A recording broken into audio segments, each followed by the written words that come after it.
Assalamualaikum warahmatullahi wabarakatuh. Kami dari kelompok 2 akan memberikan sedikit penjelasan mengenai sejarah kodifikasi Al-Quran. Saya Sofia Nurjanah dengan nomor induk mahasiswa 933411720, Prodi Psikologi Islam, dan teman saya. Perkenalkan, nama saya Nurul Fatia dengan nomor induk mahasiswa 933411120. Baiklah, berikut penjelasannya. Sejarah kodifikasi Al-Quran pada dasarnya terdiri pada dua masa, yaitu pada masa Rasulullah dan pada masa Khalifah. Yang pertama, pada masa Rasulullah SAW, Al-Quran diturunkan langsung kepada Nabi Muhammad dan secara berangsur-angsur. Setiap ayat yang turun, Rasulullah langsung mengajarkannya kepada para sahabat dan mereka langsung menghafalkannya di luar kepala. Yang selanjutnya, para sahabat yang hafal Al-Quran disuruh pula oleh para Rasulullah untuk mengajarkannya kepada yang lain, sehingga tidak putus sampai itu saja. Pada masa Rasulullah juga, para sahabat menuliskan ayat-ayat yang turun pada daun-daun, pelepah-pelepah kurma, kepingan batu, kulit-kulit binatang, tulang binatang, dan sebagainya. Sahabat yang bisa menulis Al-Quran dan yang paling banyak menulisnya adalah Zaid bin Sabit. Tulisan yang ditulis oleh para penulis wahyu itu disimpan di rumah Rasulullah SAW. Di samping itu, mereka juga menulis untuk mereka sendiri. Penulisan Al-Quran pada dasarnya telah dilakukan pada masa Rasulullah masih hidup. Karena setiap ayat Al-Quran turun, Rasulullah menyuruh untuk menuliskan ayat-ayat tersebut dan kemudian juga menyuruh untuk dikumpulkan. Selanjutnya masuk kepada masa kekhalifahan Abu Bakar As-Siddiq.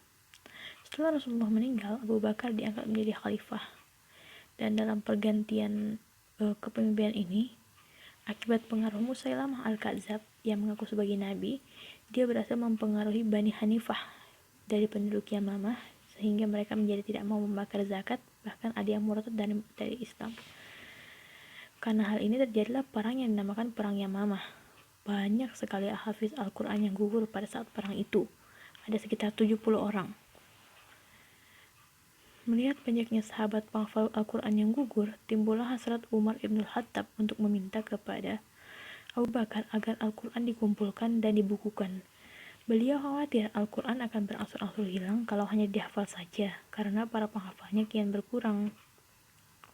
Akhirnya, setelah Umar menjelaskan latar belakangnya dan Abu Bakar merenung dan berpikir, maka dikirimlah surat kepada Zaid bin Sabit, seorang penulis wahyu.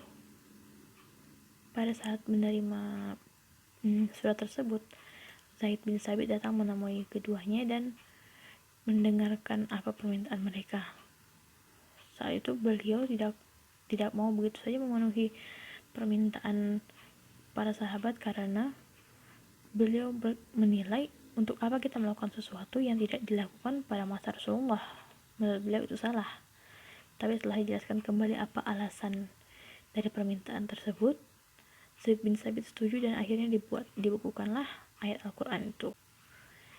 Masuk kepada masa kekhalifahan Umar bin Khattab. Setelah Abu Bakar wafat, suhuf itu dipegang oleh Umar bin Khattab. Dan menurut suatu riwayat, Umar menyuruh menyalin Al-Quran dari suhuf itu pada suatu lembaran lain.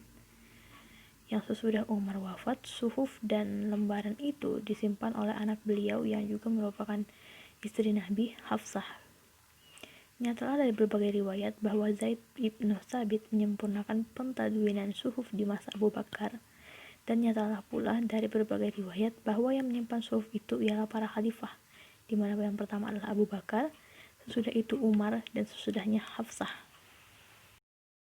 Kodifikasi Al-Quran di masa Khalifah Utsman radhiyallahu anhu. Sesudah beberapa tahun berlalu dari pemerintah Utsman, timbullah usaha dari para sahabat untuk meninjau kembali suhuf-suhuf yang telah ditulis oleh Zaid bin Sabit. Diriwayatkan oleh Bukhari bin Anas bahwa Huzaifah ibnul Yaman datang kepada Utsman karena melihat hebatnya perselisihan dalam soal qiraat. Huzaifah meminta kepada Utsman supaya lekas memperbaiki keadaan itu, lekas menghilangkan perselisihan bacaan agar umat Islam jangan berselisih mengenai kitab mereka, seperti keadaan orang-orang Yahudi dan Nasoro. Utsman mengirimkan surat kepada Hafsah binti Umar, istri Rasul, meminta suhuf yang disimpannya. Setelah suhuf itu dikirimkan kepada Utsman, dipanggillah Zaid bin Thabit, Abdullah bin Zubair, Said bin As, dan Abdurrahman bin Haris bin Hisham sebagai penulis wahyu, agar mereka menyalin suhuf ini. Upaya Utsman dalam mengumpulkan Al-Quran tidak berhenti sampai di sini. Bahkan memanggil kaum muslimin seorang demi seorang dan mengajukan beberapa pertanyaan. Dari pertanyaan yang diajukan, terpilihlah Said yang mendiktekan Al-Quran dan Zaid yang menulisnya. Badan yang dibentuk oleh Utsman untuk menyalin mushaf itu menjalankan tugasnya hingga selesai pada tahun 25 Hijriah sampai 30 Hijriah. Dapat disimpulkan bahwa tujuan pengumpulan Al-Quran pada zaman Abu Bakar adalah mengumpulkan Al-Quran menjadi satu mushaf agar jangan sampai ada ayat atau kalimat yang hilang. Sedang tujuan pembukaan Al-Quran pada masa Utsman adalah menyatukan kaum muslimin pada satu macam mushaf yang seragam tulisan dan ejaannya, penyeragaman sistem bacaan, dan tertib susunan surat-suratnya. Khalifah Utsman menggandakan mushaf Al-Quran menjadi 5 buah. Kemudian beliau mengirimkannya ke berbagai daerah sebagai rujukan dan dasar pemerintahan di daerah-daerah kedaulatan Islam. Sejak saat itu, mushaf Al-Quran menjadi rujukan bagi penulisan mushaf selanjutnya dan tersebar ke seluruh dunia Islam. Sehingga sampai sekarang Al-Quran yang tersebar di seluruh dunia tidak terdapat perbedaan di dalamnya. Alhamdulillahirrabbilalamin, materi telah kami sampaikan. Semoga apa yang kita dapat dalam video ini mendapatkan ilmu yang lebih bermanfaat untuk kedepannya.